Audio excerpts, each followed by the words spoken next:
দেশের রপ্তানি খাতে চামড়া একটি সম্ভাবনাময় শিল্প ছিল এবং এখনও আছে বলে মন্তব্য করেছেন শিল্পমন্ত্রী খন্দকার আব্দুল মুকতাদির। বলেন, বিগত বছরগুলোতে চামড়ার শিল্পকে অবহেলার মাধ্যমে কাঙ্ক্ষিত পথে আগাতে দেওয়া হয়নি।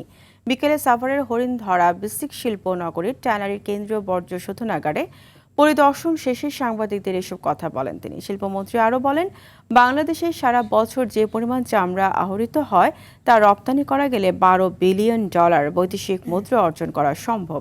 এ সময় সক্ষম ট্যানারি কারখানাগুলোকে নিজস্ব ব্যবস্থাপনায় ইটিপি এবং ছোটগুলো সিইটিপির অধীনে বর্জ্য ব্যবস্থাপনা করবে বলে জানান শিল্পমন্ত্রী।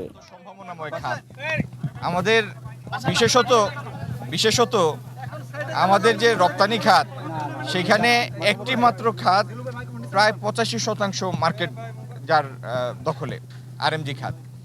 তার বাইরে সেইভাবে আমাদের অন্য পণ্যগুলি রপ্তানি খাতে সেইভাবে নিজেদের শেয়ার নিতে পারেনি।